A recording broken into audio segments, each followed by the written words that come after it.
Rikthehemi në terminal në këtë pjesë të dytë për të folur tashmë për gjyqin e ish udhëheqësve të UÇK-s në Hag tashmë. Kujtojmë ditën e premte pati një protestë në pasditën e orë të pasdites në Tiranë me mijëra qytetarë, jo vetëm shqiptar, por edhe shqiptar të Kosovës, Maqedonisë Veriut, të diasporës, u mbrojtën në kryeqytetin shqiptar në mbështetje të ish udhëheqësve të UÇK-s, por padyshim një protestë e cila çoi edhe në përplasje në distancë mes Albin Kurtit, kryeministrit të Kosovës, dhe Edi Ramës, kryeministrit të Shqipërisë. Do ta analizojmë këtë pjesë të dytë të terminal dhe kemi në studio zotin Armand Plaka, është studiues dhe ekspert për çështjet e sigurisë. Mirë se erdhe, Armand, kënaqësi. Faleminderit për ftesën. Dhe Evaris Beqiri, pedagog, mirë se erdhe, kënaqësi. Mirëmbrëma, kënaqësi. Ndërkohë, në lidhje online, diku afër Hagës, kemi zotin Ismail Tashollari nga Liria ka emër. Ismail, mirë se erdhe në terminal. Ndodhesh të lutem afër Hagës, jeni një grup shqiptarësh me motora që po shkoni drejt Hagës për të protestuar në mbështetje të ish drejtuesve të UÇK-s që po nështrohen gjyqit atje. Apo jo? Brava.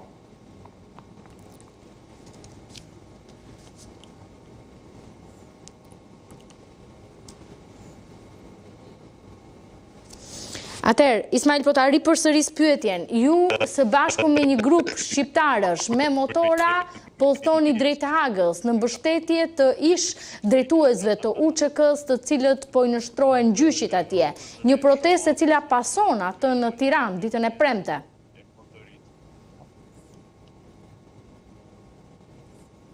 Çfarë synoni nëpërmjet kësaj proteste, kësaj nisme që keni ndërmarrë?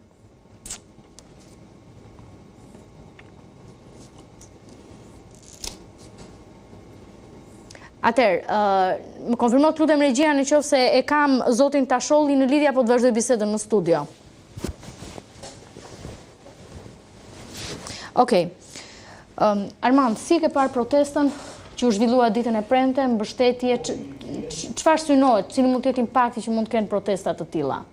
Sigurisht, madje unë mendoj që jo vetëm që ka impakt, por ishte e vonuar. Duhet ishte bërë edhe më përpara, sepse nëse mendojmë agendën po edhe kohëzjatjen e procesit tashmë prej vitesh, pra të shtrirë në vite, kishte ardhur koha që në mënyrë të unifikuar faktikisht, ishte fatkeqësi në fakt që nuk ndodhi kështu.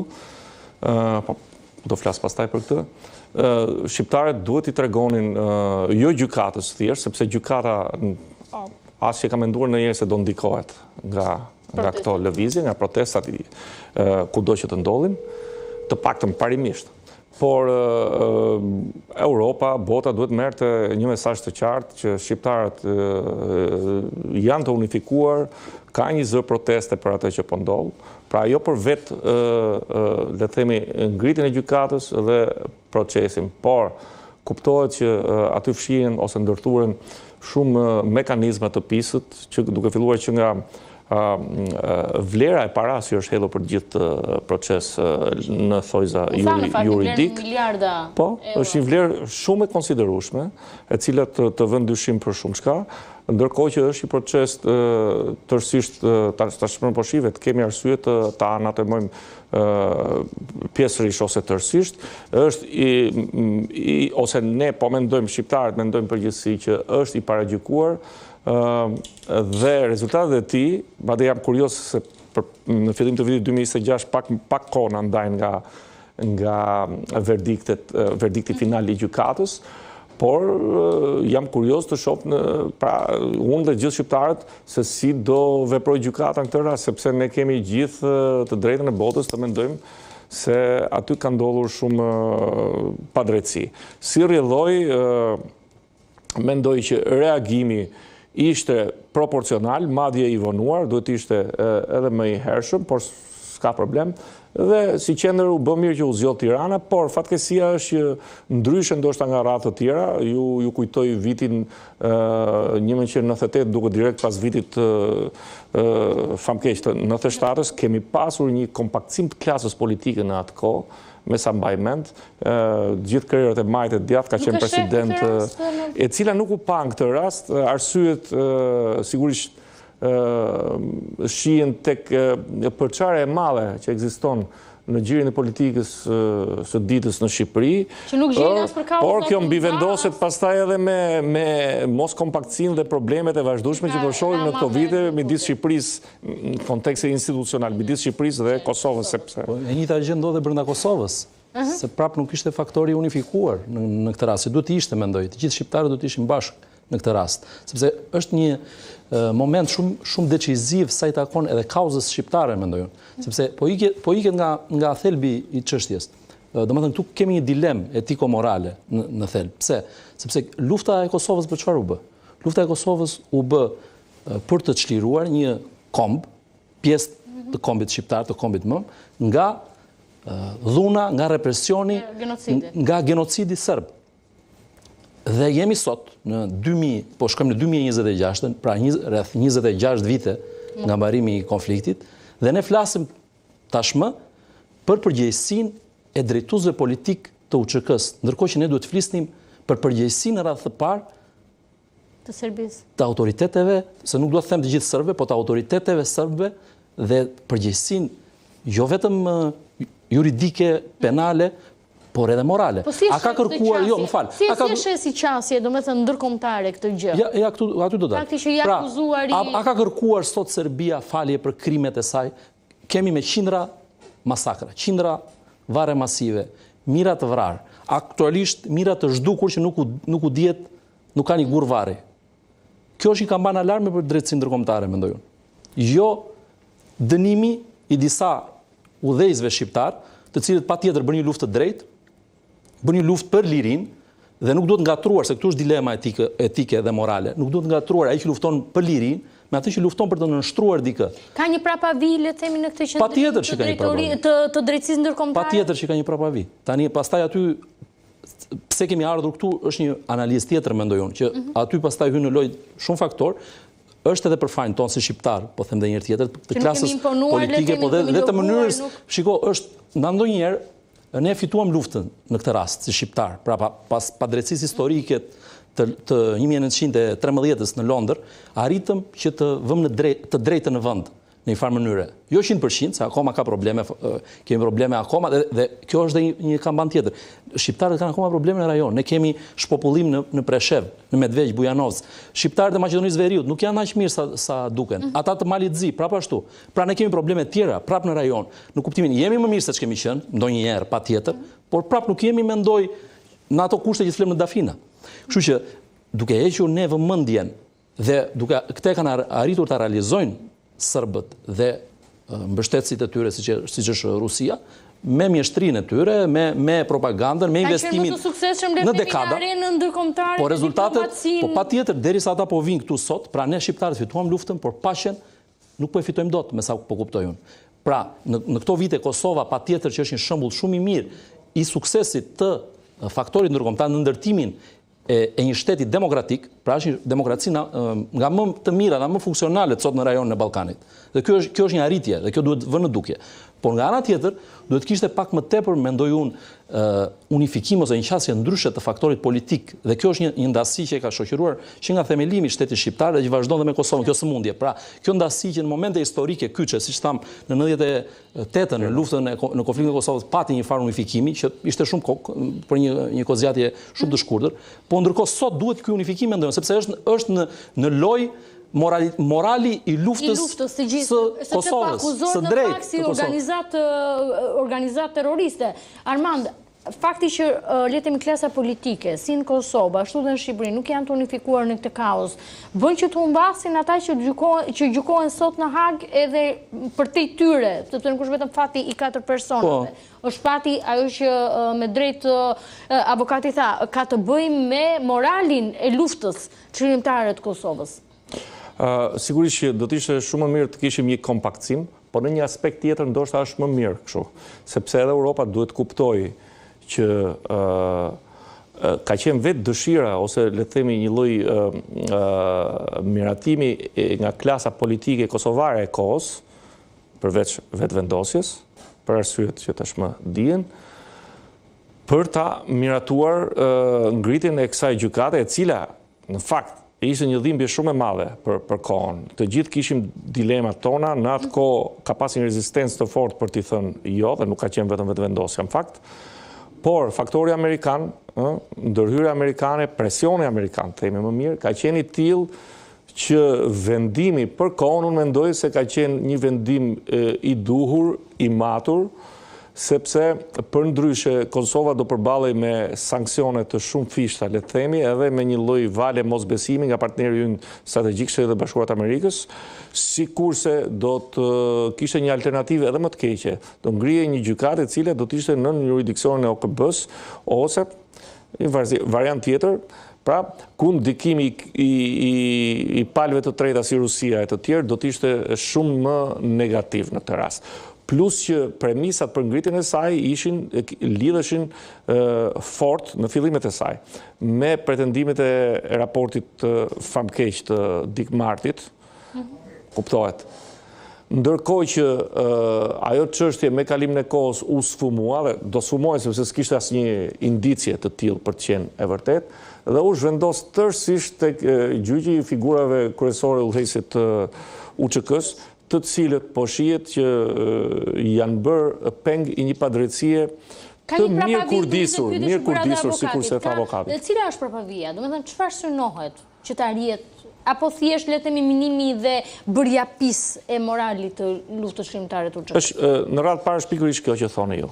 Pra, nuk është puna për 1, 2, 3, 4 individ, por është synim kryesor bërjapis e gjithë veprimtarisë së UÇK-s që nga fillimi deri në ditën e çlirimit të Kosovës, ndërkohë që frika më e madhe ose të themi dyshimi më i madh është që qarqet të caktuara anti-shqiptare ose të themi pra pro-serbe janë investuar fuqishëm për t'i parashkuar rezultatet e këtij gjyqi, e këtij procesi.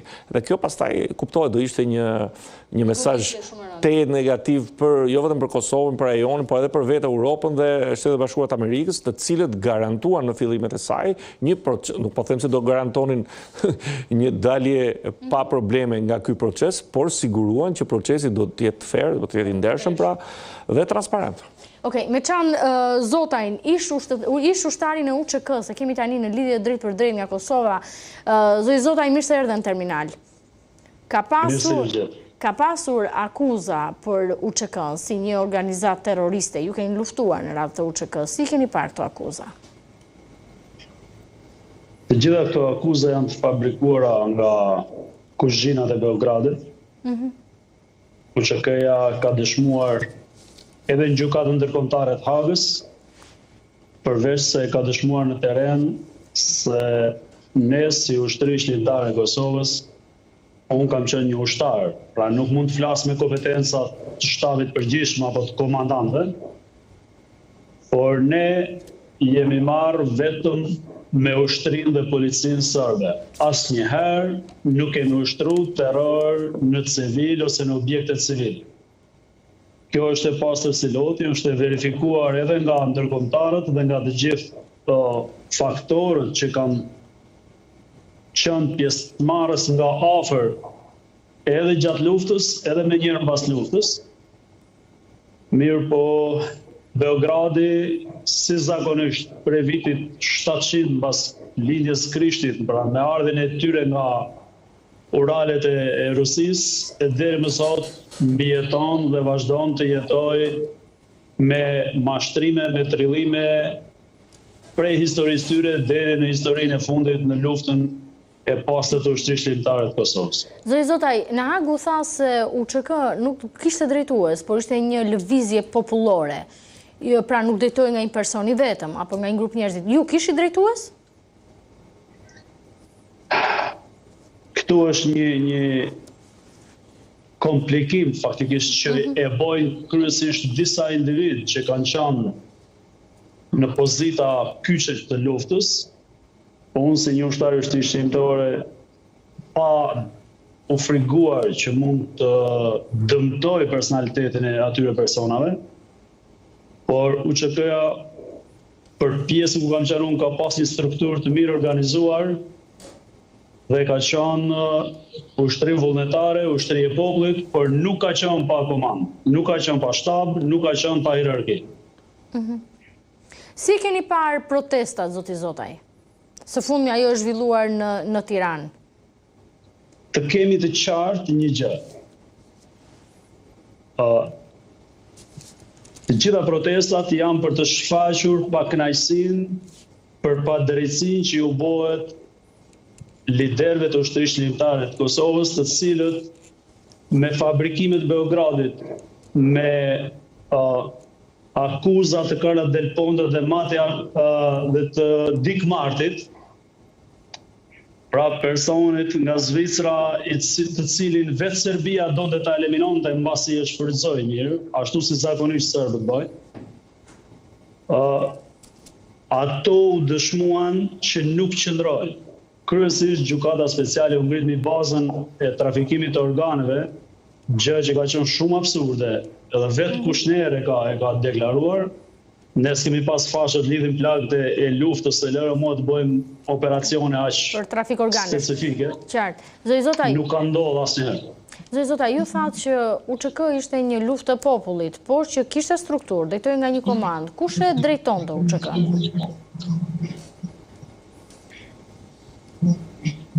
Është diskutuar disa herë dhe njerëz më të lartë se unë në strukturat e UÇK-s kanë treguar për hierarkinë e saj. Nuk dua të hyj te strukturat e ushtrisë qendrore të Kosovës për mos të ndikuara për gjërat që janë personat kompetent të cilët flasin për këtë punë, po unë mund të flas për brigadën që unë kam operuar. Brigada që unë kam operuar ka qenë komandant Rystem Berisha, unë kam qenë në komandën e Anton Çunit, ka qenë komandant i njësisë speciale koshare, dhe në komandën e tij ka qenë Xhemal Fetau, komandant i njësisë të cilën unë kam operuar në forcat Komando Delta, dhe kanë qenë dhe komandantët e skuadrës. Kështu që ka qenë aty ku unë kam operuar, ka qenë një hierarki e rregullt ushtarake. Zoti Zotaj, si keni parë rolin? Po, nëse keni diçka tjetër për shtuar? Si keni parë rolin e qeverisë Kosovës në raport me procesin gjyqësor që po zhvillohet në Hag? Njerëzit që drejtoi sot qeverinë e Kosovës kanë protestuar fuqishëm që mos të ndërtohet gjykata speciale e Hagës, sidomos në Hag. Nëse ishte nevoja që të ndërtohej një gjykatë speciale për krime lufte, mbasi ashtu kërkoi, ajo duhet të ndërtohej në Kosovë ashtu sikur Serbia që e kanë Serbi dhe shtetet e tjera që i kanë për shtetet e tyre. Mirë po, vetë Hashim Thaçi dhe të tjerë faktor, i ndihmuar forcërisht nga Edi Rama, i cili ka ardhur special me helikopter dhe është munduar me çdo kusht që të ndërtohet gjykata speciale në Hag. Ata kanë bërë përveç një gabimi shumë të madh që e kanë ndërtuar, të gjithë ne kemi qenë kundër. Ata e kanë futur në kushtetut dhe miratimi i saj është bërë me 2/3 e minoritetit serb. Pra, kanë krijuar një Frankenstein të cilin nuk e kontrollojnë dot më. Detyrimisht, nëse duan ta zhbojnë, ashtu si kërkuan ta zhbënin kur morën vesh që gjykata speciale mori një trajt komplet tjetër dhe ka qenë një tradhti ndoshta vepremtimeve që dikush ju ka dhënë liderëve shqiptar kur ka kërkuar kërkimin e saj, atëherë ka qenë e pamundur çdo lëvizje dhe qeveria e Kosovës nuk ka shans të bëj asnjë milimetër më tutje, sepse përveç që është ndërhyrje në drejtësi, për të zhbërë gjykatën speciale duhen 2/3 e minoritetit serb që ta votojnë. Dhe kjo është absolutisht e parrishme. Qartë. Zoti Zotaj, unë falenderoj për të lidhjen në terminal. Desha të zgjas edhe pak nëse vlen. Po, patjetër. Unë kam qenë në Tiranë në protestën që u bë. Si një ushtar i thjesht i ushtrisë qendrore të Kosovës, si një invalid i luftës i cili me mish në shpirt kam dhënë mundin dhe sakrificën time maksimale. Kërkoj nga të gjithë politikanët edhe në Kosovë, sidomos Edi Ramës në Shqipëri, të mbajtur larg nga ushtria shqiptare e Kosovës. Boll e shfrytzuan ushtrinë shqiptare të Kosovës për të fituar kredite personale dhe politike. Edhe shoqatat e ushtrisë shqiptare të Kosovës deri vonë kanë operuar, besa dhe tani operojnë si zyra, si shoqatat të Partisë Demokratike të Kosovës. Të mbajnë duart larg, mos të kërkojnë të pastrojnë veten. Është Edi Rama që luftoi të krijojë gjykatën speciale, nuk mund të bëj thirrje për atë që ai vetë ka ndërtuar. Ose ka probleme me memorien e tij, ose mendon që edhe në Kosovë të gjej popull të cilit i flet dhe i ligjeron të sotmen duke harruar të djeshme. Nëse ati e votojnë prej 2013 deri sot, duke parë se si ai kalkulon dhe bën fiskultura me të bëmat e tij, ne e dim që ai ka qenë thik mas shpine disa herë për Kosovën. Ka qenë me rastin e Banjskës, kur ka fillu betejë, ai ka qenë i pari që ka bërë thirrje se Kosova duhet njohë realitetin e ri. Cilin realitet? Të Krimes? Ka qenë i pari që ka vënë sanksione ndaj Kosovës që ka ndodhur në mbledhjen e 2 qeverie. Ka qenë i pari që ka ngarë gjithmonë për të ndëshkuar qeverinë e Kosovës. Dhe ushtria shqiptare e Kosovës e bëri luftën për popullin e Kosovës, për tokën e Kosovës, nuk e ka bërë për individ. Nëse Edi Rama do të mbaroj pazaret e lëna gjysmë për shkëmbim territoresh dhe për marrëveshjen e Vučićit dhe për roben Ballkanin për të gjetur një lider të cili nuk e bllokon planin e Serbisë së re, atëherë le të mbaj duart jashtë ushtrisë shqiptare të Kosovës dhe le të vazhdojë me intrigat e veta me njerëz të cilët e mbështesin.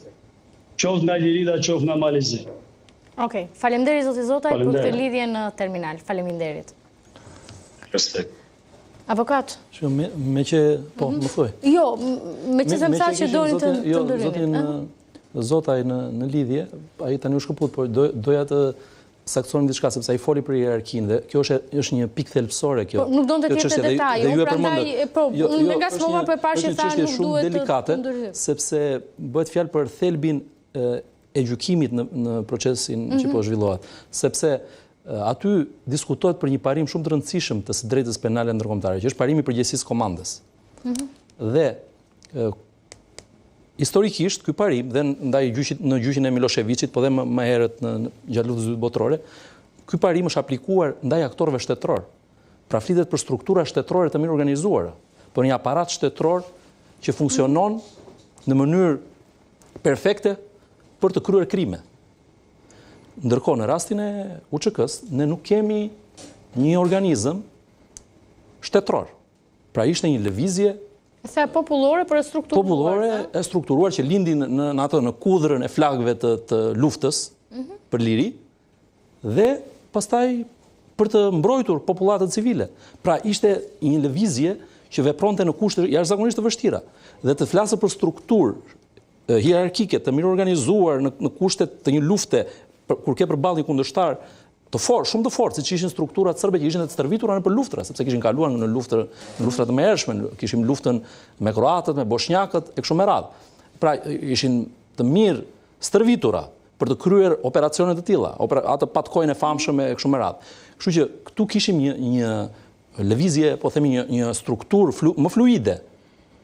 Dhe nuk mund të flasim për hierarki dhe për zbatim të zinxhirit komandës, mendoj unë, sepse nëse flasim për përgjegjësinë e zotit Thaçit, zotit Veselit, zotit Selimi apo zotit Krasniqi dhe përgjegjësinë e tyre në kryerjen e akteve të caktuara luftarake, individuale të UÇK-s, duhet provuar kjo gjë në fund ditës, sepse nuk mund të akuzosh dhe të dënosh dikë pa e provuar. Kështu që për ta dokumentuar këtë, jo, unë e shikoj, po këtu është thelbi, këtu është vështirësia pikërisht, sepse ti në këto kushte që po flasim, në këtë luftë të vështirë, në sulmet e njëpasnjëshme, në organizim të forcave, në terren, pra nuk mund të thuash që ti ke pas kontroll të plot mbi gjithçka ç'a ndodhte, nëse ka pasur në një abuzim, po them. Por nga ana tjetër, unë duhet të rikthem edhe një herë tek thelbi, dhe nuk duhet të harrojmë asnjëherë thelbin e gjithë, ku e kanë zanafillën të gjitha këto ngjarje që ne po shohim sot, sepse nuk filluan sot këto. Pra, ne po flasim 27 vite, afër 26-27 vite nga mbarimi i luftës, gjykohen ata që ishin pjesëmarrës në atë luftë, disa prej tyre. Ndërkohë që me logjik duhet ishin bërë këto gjykime çik më herët themu. Tani pse po bëhen tani? Patjetër që ka ca arsye të tjera, mendoj, dhe që lidhen edhe me gjeopolitikën dhe me diplomacinë. Po nga ana tjetër nuk duhet ta harrojmë fakt. Ishin serbët ata që na sollën këtu, dhe kur them serbët, jo, nuk duhet të them populli serb i gjithi. Duhet të them aparati shtetëror i Miloševićit, Slobodan Milošević, lideri i kohës, që na sollën në mes të Evropës pamjet e nazizmit. Pra, e shfarrosjes në masë të një populli, që ishin shqiptarët në këtë rast. Pra ato pamjet që i pam dhe në Bosnjë, por u kujtua vonë bota, dhe ndërhyrja e NATO-s ishte për arsye humanitare, nuk ka bërë vakim që të ndërhy në një organizatë në historinë e organizatave ndërkombëtare të marrëdhënieve ndërkombëtare, që të ndërhy për një arsye të tillë, siç ndërhyrën në Kosovë, sepse ishte një thirrje për gjithë njerëzimin, për të ndërhyrë, për të shpëtuar njerëzimin, sepse të shikohen në shekullin, në mes të Evropës, në mes të ditës me diell, të shikohen masakra që serbët i bënin dhe gënjenin, thoshin jo, janë ushtarë, vrisnin pleq, vrisnin fëmijë, vrisnin gra, përdhunonin, dhe thoshin janë terroristë. Dhe tani të harrojmë këto dhe të merremi me drejtuesit politik të UÇK-s, patjetër nuk duhet as të secili ka hijet e veta, nuk është gjithçka, nuk e shoh bardhëzi, pra ka dhe zonat gri, patjetër, por nga ana tjetër nuk duhet vihet në diskutim moraliteti i kësaj lufte të drejtë. Po ndahet dot? Ndahet dot, do të thënë mund bëhet një ndarje e tillë me moralin e luftës dhe me fatin e 4 drejtuesve, apo ish drejtuesve? Në fakt duhet vazhdoj linjën e mendimit të avokatit, se ka po abstragoj, po bëj sikur jam një njeri huaj fare asnjanës, që interesohem thjesht për ecurinë e procesit.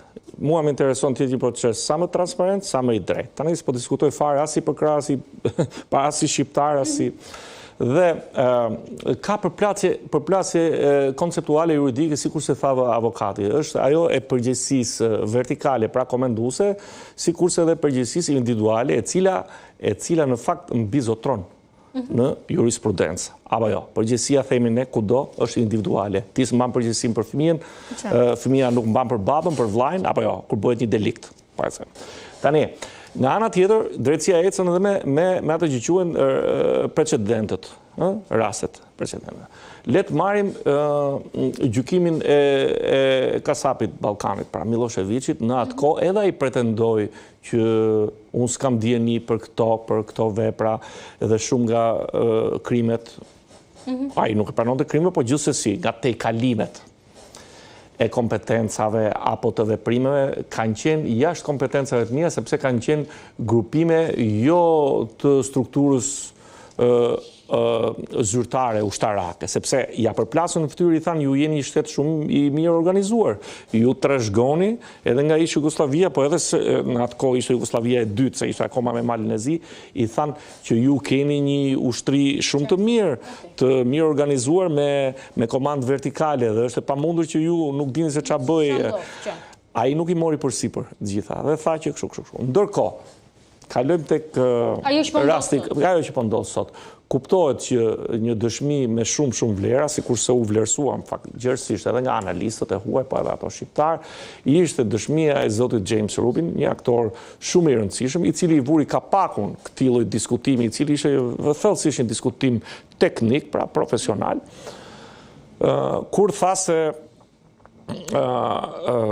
ushtria shqiptare e Kosovës nuk e kishte pra luksin të funksiononte si një ushtri normale organizuar në një shtet normal kudo në botë, por ishte një ushtri e cila sigurisht kishte ngritur ato strukturat e veta, por operonte kryesisht me rajone dhe komanda shpeshherë nuk është se shkonte në zinxhirin e drejt për drejt, dhe nga ana tjetër nuk është vërtetuar as me shkrim as me gojë, pra urdhër konkret për të lënë ato 4 njerëz atje, ish drejtuesit. Pra, prandaj mendoj që është një padrejtësi e mirëfill që po i bëhet atyre. Ismail Tashollin e kemi sërish në lidhje online, kujtojmë që janë një grup shqiptarësh me motora kryesisht janë duke udhëtuar drejt Hagës për një protestë atje në mbështetje të ish drejtuesve të ushtrisë çlirimtare të Kosovës.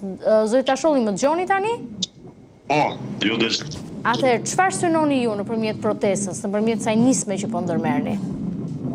Po, synimi jonë është që të sensibilizohet opinioni evropian por edhe një pjesë e atij vendor për shkeljet që janë bë me këtë gjyq krerëve të guerilës shqiptare, sepse mos harrojmë është shumë e rëndësishme në aspektin e botëpërjetimit të juridikës janë dy paradigma që janë përjashtuese njëra me tjetrën dhe paradigma e demokracisë liberale në mënyrën se qysh e përjeton juridikën është që je i pafajshëm deri në vendimin e fundit dhe përjetimi i botës totalitare që thotë je i fajshëm deri në vendimin e fundit.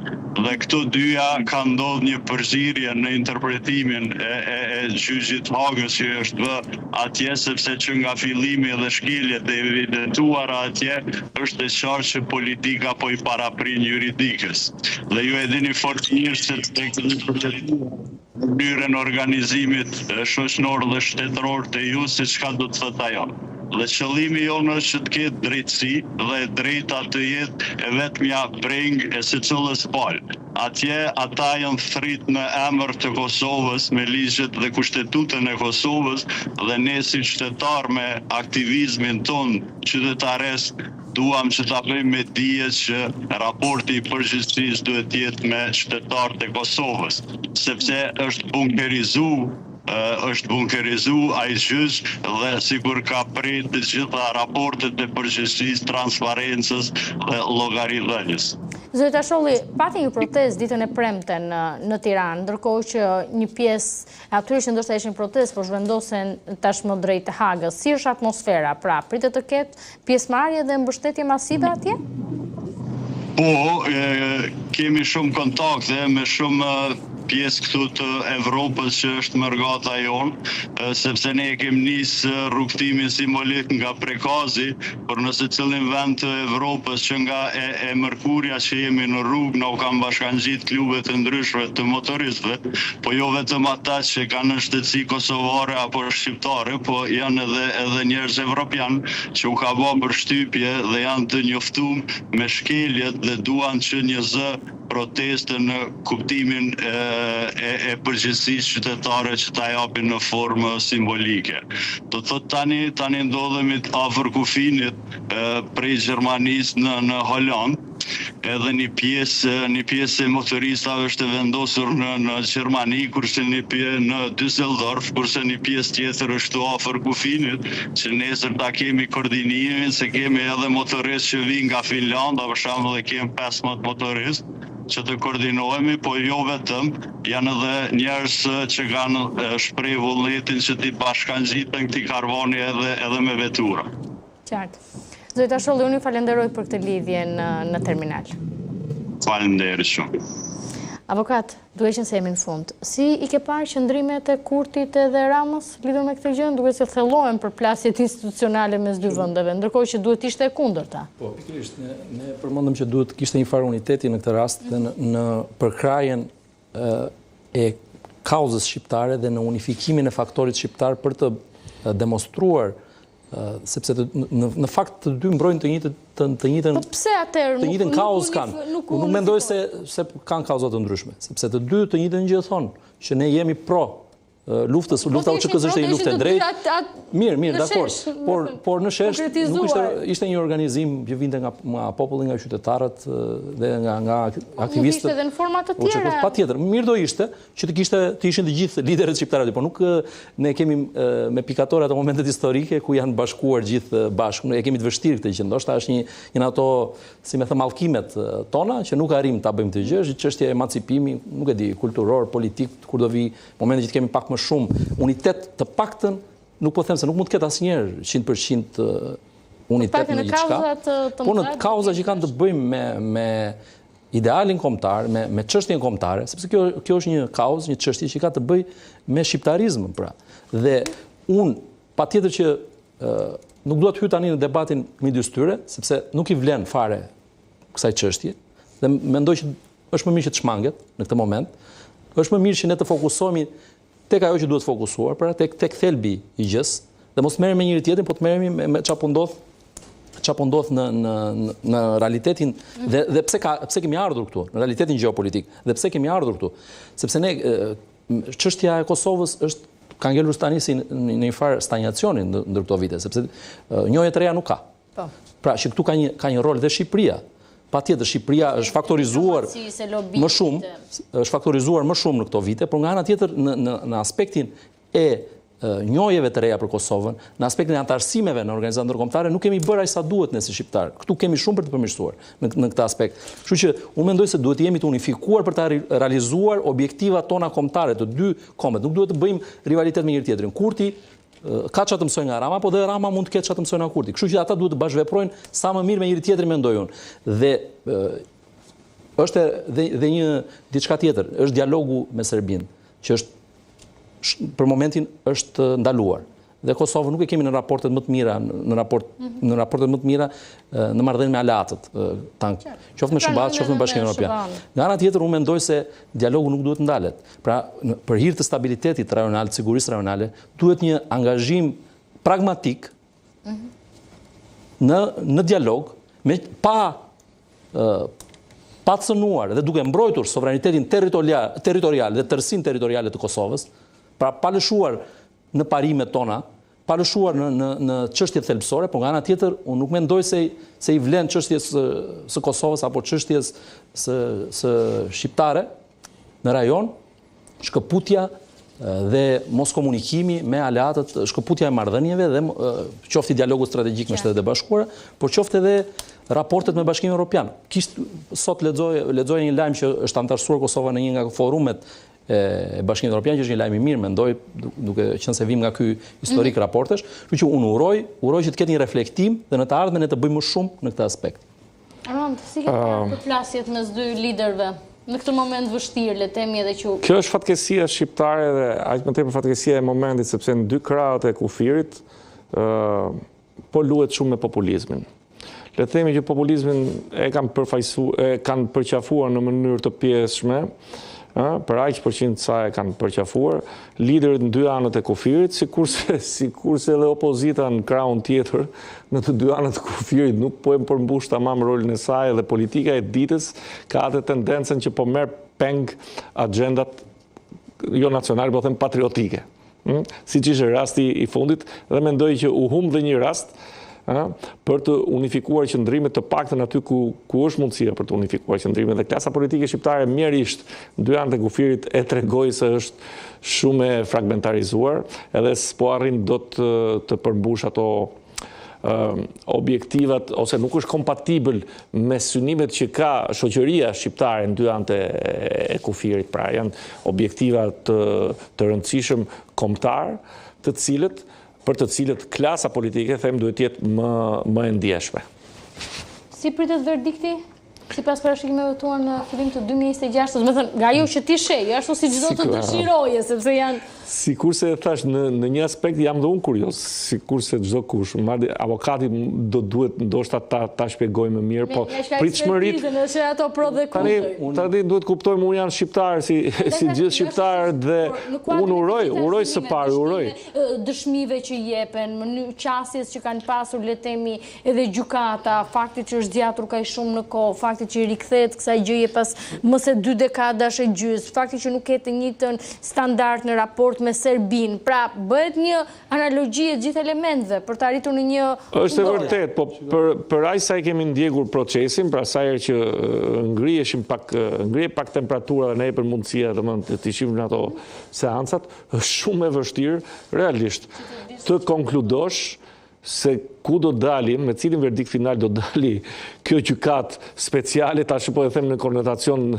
kuptohet, që po na habit gjithëve, sepse domethënë po presim me dorën zemër për një verdikt i cili është shumë i paragjykuar me ato që kemi parë. Plus 2 pika mendoj që janë edhe shumë të forta. Kozjata e procesit dhe investimi shumë i madh në para. S'po e përmend vlerën se diku u përmend, por është e çuditshme. Jo, drejtësia ka një mision tjetër, nuk është çështja vetëm për të dënuar, është çështja edhe për të dhënë një mesazh, ka një simbolik, është një ideal, pra ideali i drejtësisë. Dhe në rastin konkret duhet që të kontribuojë në paqëtimin e rajonit ton, por në paqëtimin dhe të shoqërisë Kosovës në radhë parë, dhe të rajonit në tërësi. Por me sa po shoh deri tani nuk po e bën këtë mision në këtë rast. Sepse që në momentin që ti përpiqesh pra të barazosh në të njëjtin nivel, agresorin me viktimën, apo atë që rebelohet për lirin me tiranin, që do t'ja heqi lirin, do t'ja marrë gjithçka, atëherë që këtu fillojnë pikë pyetjet. Dhe unë uroj që vendimi të jetë i drejtë dhe kjo të jetë një sprovë për institucionet e Kosovës, për forcimin e demokracisë në Kosovë. Tani ne nuk mund të flasim për ç'a iku, për ç'a u bë, por do flasim për atë që vjen.